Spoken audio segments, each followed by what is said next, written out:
Sesikhona namhlanje kulesihlalo kunjena njalo ihlobo zami ngihamba lebongane njengenhlala yenza uhlelo ilolo uthe ngisakhumbula uhlelo ke silenza ngothando lo hlelo kodwa ke bakithi sila sponsor silaso sicela ke ozizwa ngale efudumala efuna usizana lathi ngedonation of some kind loba kuyini faka cash lapha uncede uproducer wami ngesikhomba lehlelo ubongane ngafuna inamba kumthumele direct ngiyakunika ngafuna uthumela kimi lapho yanithumela sabonga lana abasincedisayo laphana idata vele siyazenzela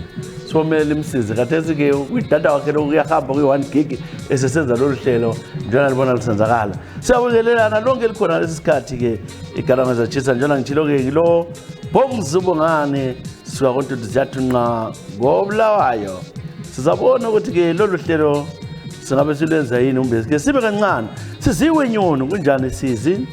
ngiqala sizwe namhlanje siziwe nyono ukuthi siyabelelana samadawu kuhlelo ngisakhumbula mina ke ngisuke ngelikhohla usuka mhla ka 26 January 2019 ngalelo langa ke msakazi lapha ngahlala khona lesithando sami ngesithando magama uDumani Dube uDD sahlanyisana kunjalo silapha eSouth Africa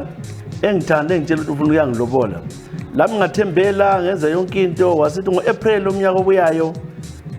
umnyaka nalo uyahamba ilobola sile 3 months uthando lwavuta khona 26 January safika uApril wantshela ukuthi abangikhaya kababuye babuthane endaweni lapha kuyabe kuza khitshwa khona ngaso saka abazali bami basuka khona ekhaya lupane babuye edorobheni sebethabela ukuthi lami ngiyathatha sengendile phela babuya bako auntie ukuthi abakodumana abakodube bayathunywa ke sebesiya khona lokuyavela kwalungiswa bapheka kwaba kuhle mina lami sengihlezi labo auntie ukuthi ke bayabuya bayena sahlala ke umsakazi ke kwazi wafika isikhathi ama5 sakwazi sebeyabuya kathesi sehlezi kunjalo sabona sosithabu sibe ebusuku abadala babuza ukuthi bangamanje abakodube ngangaphendula ngiyamfonela ifoni ngasatholakali ithi not reachable ngithatha imota kamalume sigijime sefike enkulumane lapho kongaba anti bakhe abangibo bafika ngabathola bezihlalele bekhohliwe babentshela bathi kongena ulwana bivele belamanga umuntu lo nomfazi ekhaya eCholocho ebekuyenga ntombazana ngadubeka ngakhala ngasothi ngiyabela njani ekhaya ukuthi ngithole ngatshela umalume ukuthi siyaqabama ngasithini okunjaza kubone ngidabukile ke Chisala kathesi umuntu lwana kukhona efuna ukuthi nginceze khona ngoba ngangikhiphela imali kange 20,000 umncedise ethenga ibhaki yakhe wayethenga 80 ngamngezela nge20 wahlala endlini yami esidla imali yami ngumgcinile kodwa wanilahla kanjalo kade ngithola umuntu laba olomfazi abantwana abakhulileyo abathathu ukhona ke eGoli kwaphela kanjalo umsakazi ukuthi bona wayengisebenzisa akala mahlona bakhona ngeke ngafa ngamkhohlwa ngibuhlungu umnyaka 2019 okwenzala ke izimanga kimi Chisa inhliziyo yami uhlungu ngicela ke unditsheleke ngizingoma ongazithola khona apha ngithanda umajalisa kakhulu lesplash mana mbona ukuthi ngakutshela ke umajalisa ke lana ingoma ethi ephathini Pet Majalisa ngiyakho wena siziwe madoda bamdlalisa ke uyazi ukuthi umuntu wangcona ngaqambela amanga siziwe nyoni madoda umendo lo uthi ngikhohlwa ngamadoda mina ayikela ngiyephathini yesijayivela utsho njalo Majalisa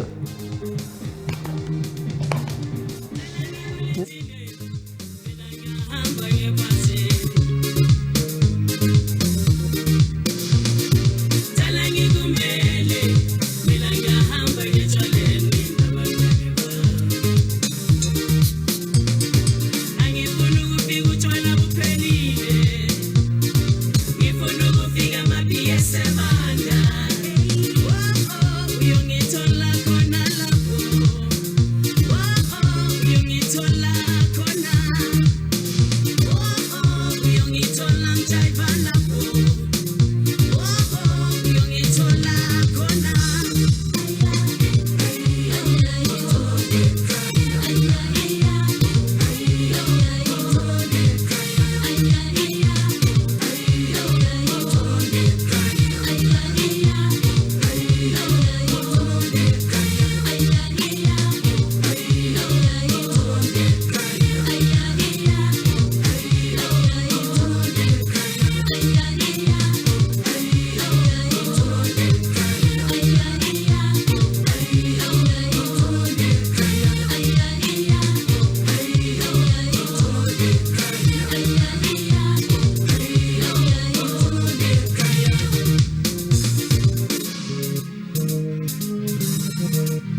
awusoyingoma phela kuphethe majalisa ingoma esithi ephathini kutholotshwala sobuphelile siyitshaleke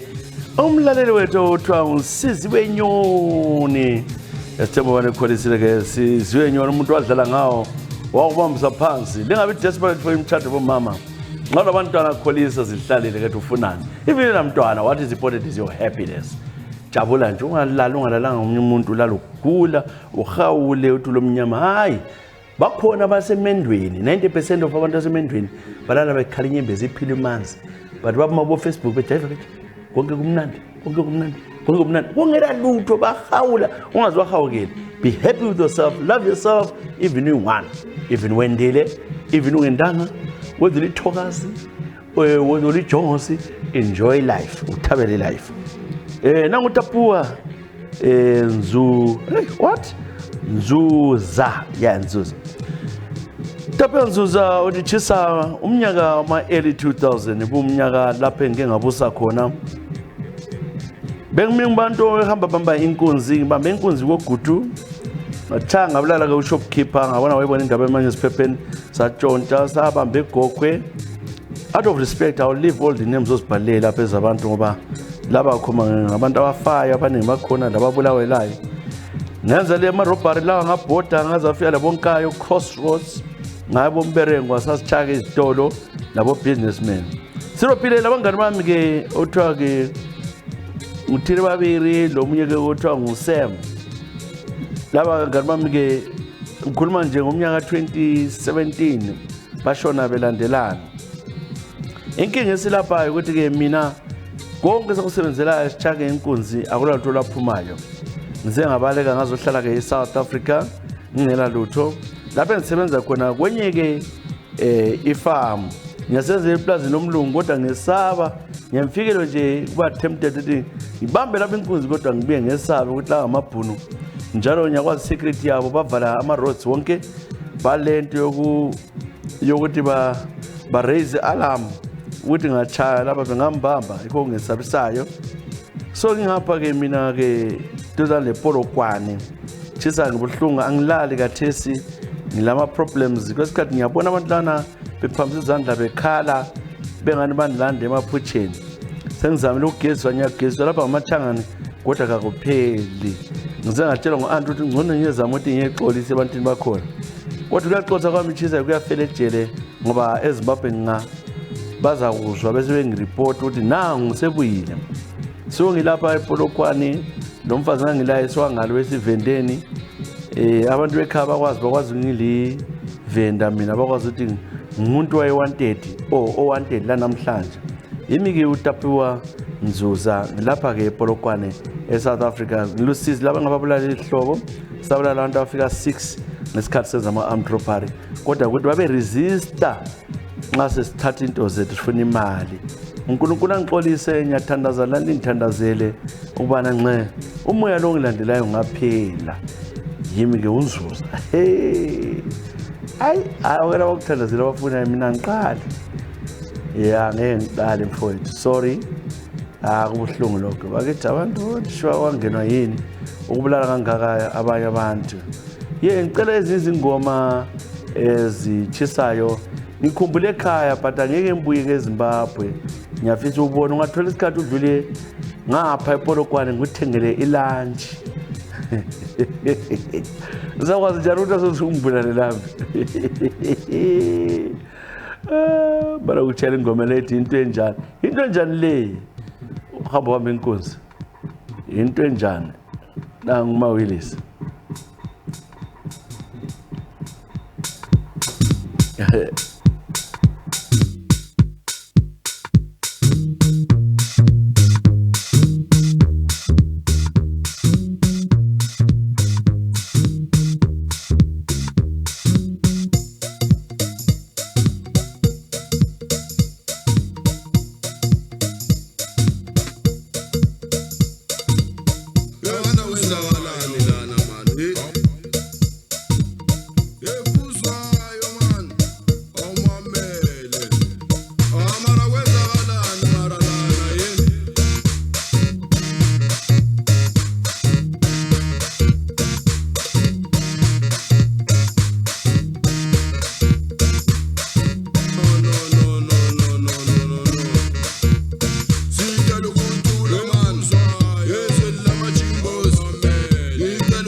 ngenxa yakho.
Njani le uma wedisle preso umntu masilela athi into enjani le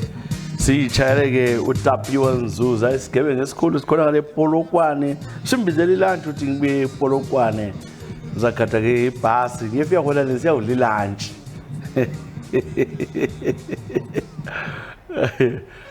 tumele airtime ubi data lapho Nzuza lokumbiza ama lunch kade nifike Polokwane uzokudla lunch manje mina phela Nzuza ngafika ePolokwane nyabuyaze ngifaka insimbi siphenduke soke ekhaya uzofesa ama meta charges ngambiza khona ngapho baso Jomoyo nyakubelela good evening Jomoyo nxolalele kube good morning lapho kana sisikhathi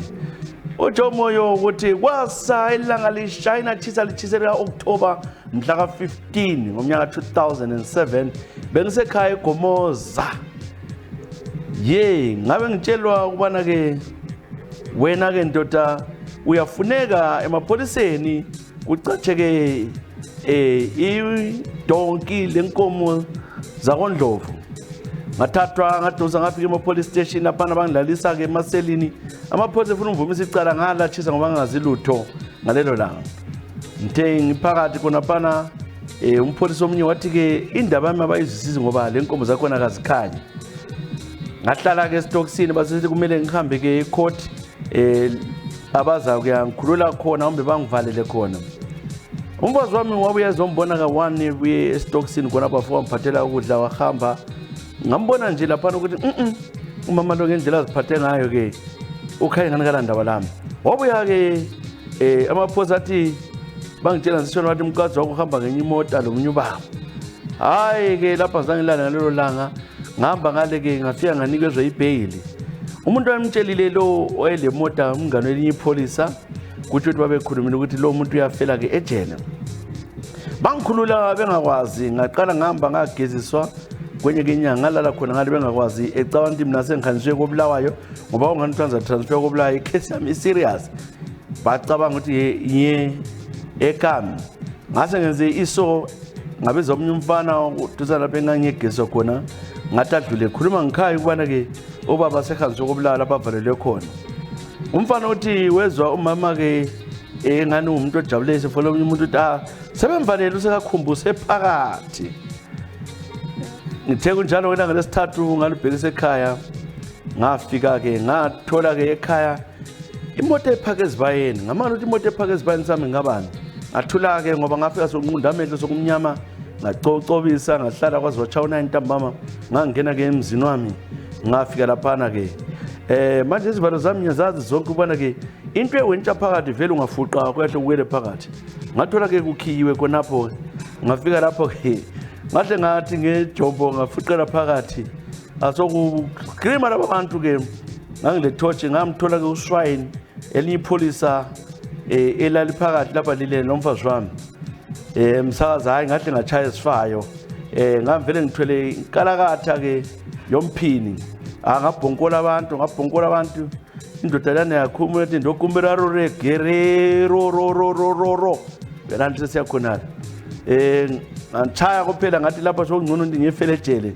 shamfazi khonaphana-ke ngamdabula ngamephula ingalo ngachaya lokhu umuntu-ke ngawuchaya uthe daca yikuphuma kwami khonapha ngibaleka ngihamba ngachaya phansi ngahle ngaye egoli unfortunately umuntu lokhuyana ngemva kwesikhathi kwagcina sokudlulile umama lo wasila kodwa-ke ngizothiwa ngomnyaka ka-2023 ebesendele kweyindoda laphe afe khona mina ngilapha eSouth Africa sekulabantu abakhulileyo ngiyabonga Tshisa Yemujo into abangenza yona ngibuhlungu kakhulu angeke ngikhohle umnyaka 2007 ngicela-ke unditshayele izingoma ezilandelayo so bembophise ongela lutho ngenxa yokuthi bafuna ukuhula kuhle hawu madoda wena chiya kuphela ungabophisa umuntu nxa ufuna ukungena esiwuleni uzihambele nangu Brenda Fassie ongithandayo nakupenda uthe uyathanda lingoma uthi yakukhumbuza khonale kini negomozo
Mabrigas Kazake nakupenda Brenda Fassie nakupenda sichaleke mlalelo wethu okhalayo kakhulu ke uthi wayenze kube ngumfazi uJomo yo la ubhalela kulolu hlelo uthi ngisakhumbula ngathumela ku-email yami chisa@hotmail.com chisa1@gmail.com ku-Facebook kumbe ku-WhatsApp everywhere yafika incwadi yakho la wayibuye sibale so ibala ke incwadi yakho ibhalile nsiye kuJomo nyonya kuthuli Mpengesi I hope I pronounce well Mpengesi amaXhosa Mpengesi yeah ihlobo zamama lezo Mpengesi amaXhosa Thuli ke chisa ngisuke eZimbabwe umnyaka 2011 sengilubhekisa emadleleni aluhlaza la ningathi ngcono ngisiya khona la ke eGoli sifikile lapha ke ngisengaze vele ngile boyfriend engithanda umagama boyfriend yami kuthiwa ke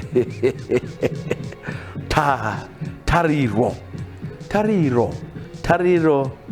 emafumu ngoba yasahlalisana sonke lapha ke South Africa ke umfana ke wayezosenzela kubulayo kodwa wagcina ke chiya ezohlala lami ke eGoli ngoba into zingahambi kuhle ke ekhaya ngizazi sithe sikhona lapha ke eGoli sisebenza nzima angazi ukuthi wathini ke wabuya kwelilanga ke ingaphambili yakhe ekhanda kule ringi ekhanda lepipi yakhe kule ringi nsakazi ngimbone geza ngibona kulento eshayina ngithi kwenzakalani sembona kule ringi ngabe ngimtshela ukuthi angeke ngilale lawo lento enjengale ringi phakathi ivela ngaphi leyo ringi hayi wahlupha wathi wena ngizagqoka into yokuvikela nje ngekhondom uze kungakulimaza hayi ngamvumela wahlala ke la leke ringi ithe ihlezi njalo ke le ringi yaqalisa ukuthi ke into yakhe ngani yancipha ngambuza lento right yini wagcina sezohlala phansi wathi ke ubonani wenza imistake wahamba kwabanye obhuti beNigeria bamtshela ukuthi ke mayefuna ukukhulisa ke awubantu mayefuna ukukhulumisa ke inkuzi yakhe kumele afake leyo ring saze kwaba ngangesithupha kwafinyelela ngubaba wayelento yakhe right angazi ukuthi wayetshela umbani ukuthi ke ingaphambili yakhe incane ngadubeka ke ngithi khuluma iqiniso wenzeni into leyo kisehla kancane sekabani yehla wahlupheka wazwagada wabuya eChipinge wabhoda yonke indawo kwalo kuyinto kwacala sokusala kuludonsana oluncane lokuchamisa ngisazi sihluphekile la ngadubeka la ngabekezela iminyaka lokho ehamba kwachaka isikhathi seCovid ngangila isikhathi nganzama umelaphisa khona kodwa kungabuhlungu kwinto yakhona kodwa ke induku yakhe ke iyo lana lokho ngani yanyamalala ilokho yehla indoda endela uzwathi kodwa nxa siyibona si straight kanjiyana sokusuka kusethusa sahamba bamtshela ukuthi laba abantu abamenzileyo ke bafuna ukumbulala ubudoda bakhe ukuthi angabi indoda sidubekile sanikwa la ndawo singahambanga khona amapostolini ezinyangeni abanye bake badonse ngani bamsiphuna hlaba umkhosi iringi lana yaphuma yagcina ikhichiwe kodwa ke into ehluphayo ukuthi ke ayakusazanga kwakhula ngiumuntu nje ohleli la lapha endlini singomama sibabili uyabelalela oluhlelo umkhuze uthi Tariro Mafumo into enzayo imbi kukhona ngenza khona ukuthi ngingayenzi lutho angigangi ngihlalele endlini kodwa ke sex life yethu ayifanani lokuthi ngiyaswela uyazama ngazo zonke indlela umuntu wenkosi kodwa ngizathini ngubaba womntwana silapha ke South Africa nxa ukwazi ichisa nceda ubaba sengani umama ke selokhu indumanyana ukuqhamisa hey Nkosi yami anguhleki kodwa ngimuzwe level zamani nje ngicela ingoma uthola impengesi utshele ifoni yakhe ukuthi ke nxa kunomuntu ongasiza ke ubaba azame amncede ke ukuthi enze njani yena ngithi bangane ungaqala ukuthi utshele ukuthi uthe ukukhulisa lezi zinto lezi zikhuliswana kanti vele yabikhulile kanti kumele bengaki shiwa kanti nxa hayi bantu baNkulunkulu baduka kulomhlaba indawo zokuthanda ukuthi babe ngabantu ukuthi hayi lami kuthiwa ngithele kanti umuntu usolani lokho lakho ngicela ke unjale enye izingoma loba eka Boom Shaka ngathabo bambanani khona khona Boom Shaka aha abalo bheki ngoba ihathi limhlophe bambanani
Ye ingoma evela ke ku boom shaka ingoma ihamba lo bheka ingcobe yakhe elimhlophe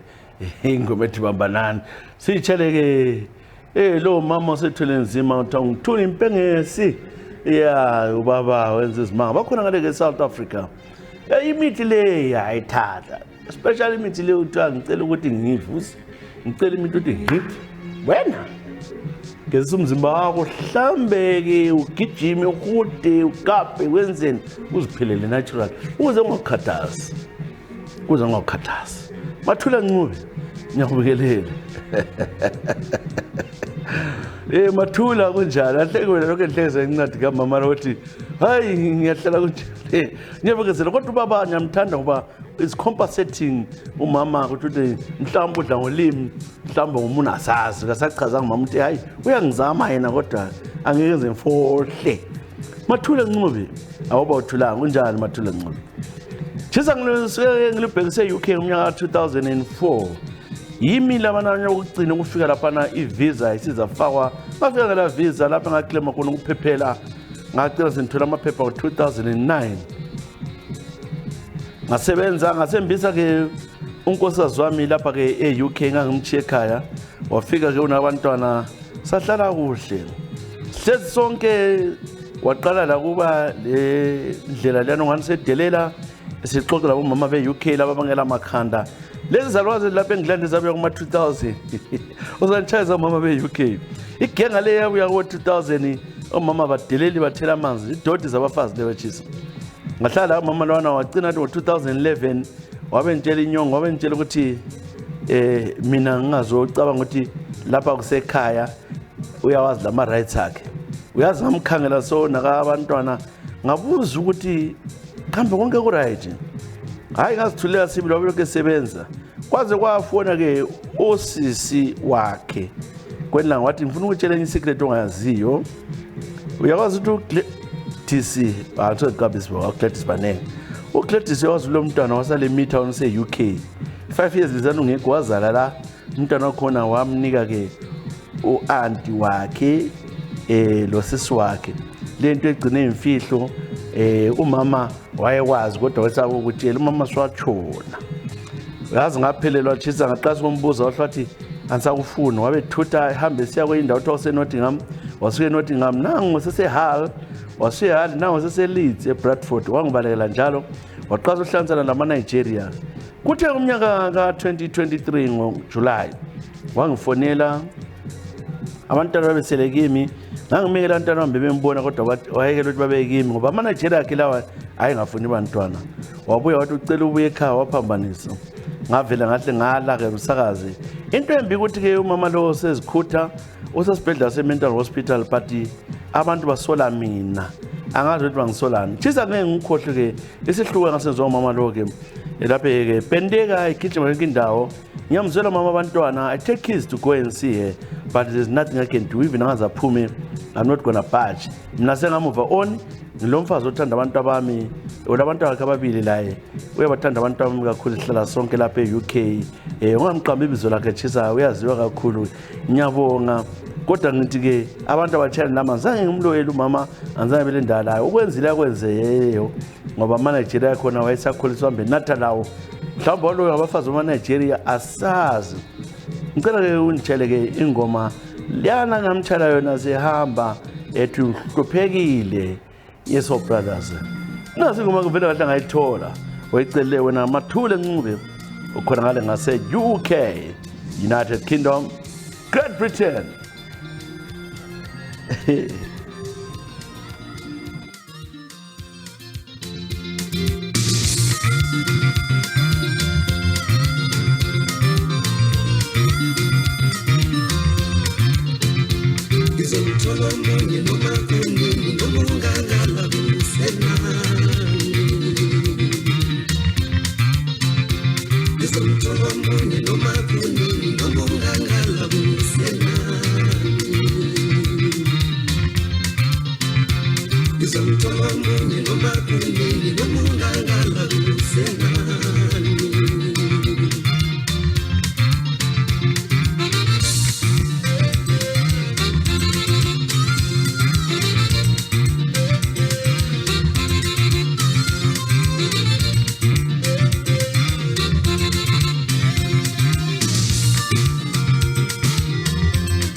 ingoma evela ku-Soul Brothers, ingoma esithi hamba hluphekile bayakubona phambili. Siyitshaleke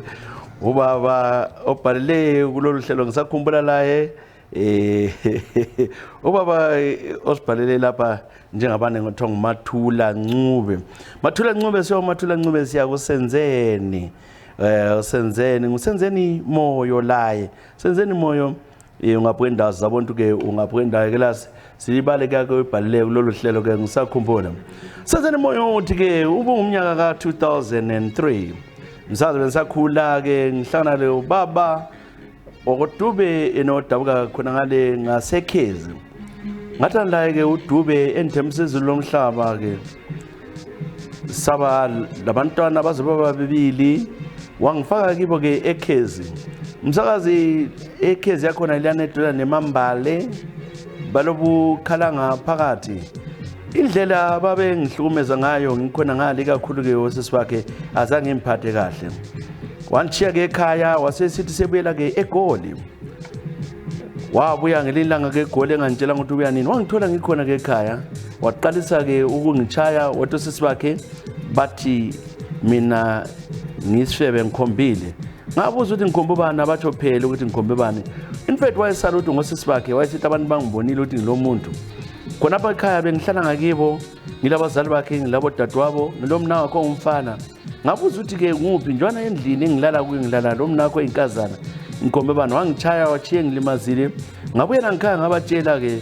umama wathi kumele ngibuyele mendweni kuyabekezelwa ngahlala njalo ubuyele eGoli wathi uzazangithole kuphela ngihlala embamba le ndoda uzangibulala mina ke umuntu okhulisa esentini umsakazi angikhombi umuntu wababili ngasikhathi sinye ngahlala njalo ngibekezele ngilima khona lekhaya ke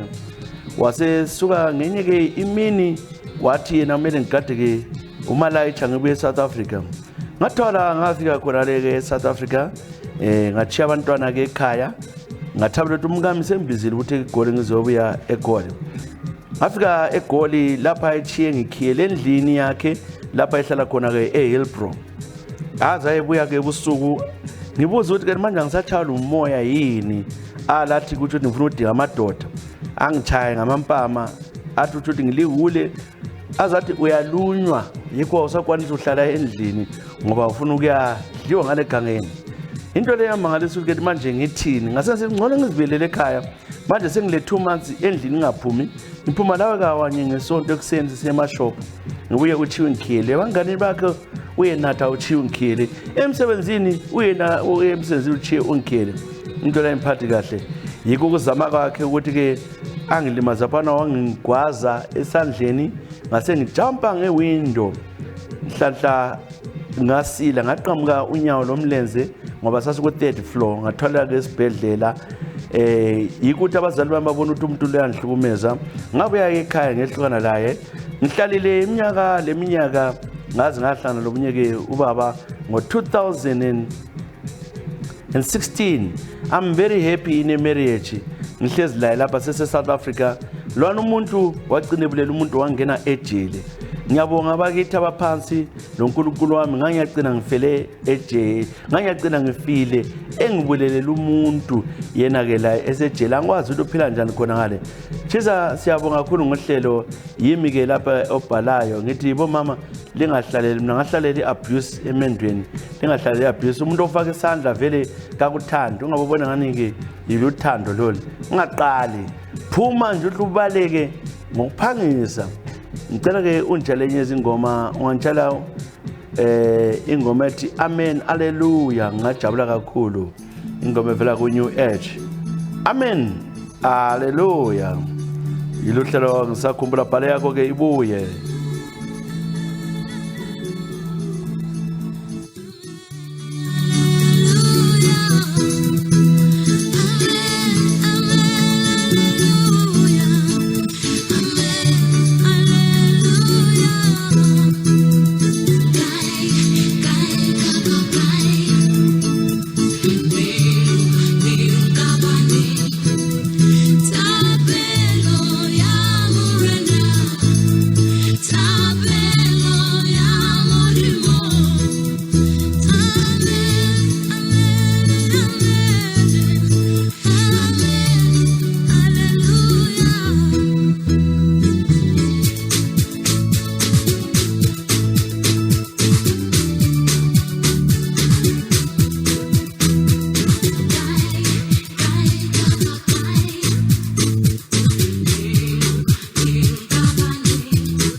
nazo ingoma evela ku New Age ingoma zithi amen hallelujah mntaka Chico kanye lo Winnie Khumalo dala yabantu ke igama lithi New Age yeah ikele ke sibambe themba niyokugcina ke namhlanje hayi niyokugcina vele awula kuthemba this is our last one could be the last forever Muzi Mathe utsho njani Muzi uthi into eyenzakala kimi yimhlolo chisa ngifikile lapha ke eUK ngomnyaka ka 2019 ngisuka ke South Africa lapha sengihlala khona isikhathi kwamagama ngithe ngifika lapha ke kwabanzima ukuthola ke intombi ngaze ngahlangana ke lenye ke intombi ngasithi madoda nanku ngithole umntwana omuhle ngihamba kwenye indawo ungaqamla uqamba bazambona ukuthi ngubani umuza solamlami ngoba into le yaba buhlungu kakhulu kimi ngakhombisa ngakhonjwa yes correct lo ntombazana wayezithi uvela ke eBotswana kodwa sizwe isiZulu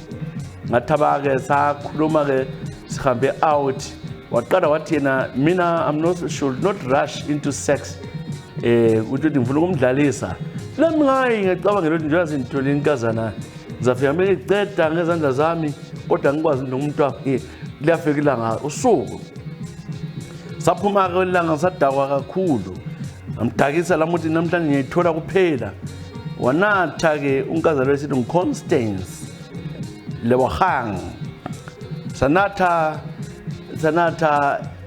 sakhisana ke lapha ePub onzima man bamba yonke into ngabe ibunu yonke into lemabeleni engumuntu olungisileyo hayi sasuka lapha ke ngithethe ke imali yami 160 pounds ukubhooka ehotel 5-star hotel order konke lo kudla yonke into usisilo ngamangala ke ukuthi bala nxa silapha ke ehoteleni ngithi nxa ngithi nyala phezulu kamfuthi ecele nathi doesn't like into zokulalwa phezulu hayi uhamba wathi sakageze wageza wavala isivalo wageza waphuma wacithi light sangena ke ngutsheni saqalisa ukhisana xa ngithi yabamba ngisethi izandla thatha izandla zephezulu ngithi nyada thatha izandla zephezulu ngacela ke ngikhiphile ulophendanyana konkhona lokho lamakhipha baba ukuthi hayi sengisiya khona phansi ngezwe manje kunzima ngoba wayesithi engathi efaka engane yadlulile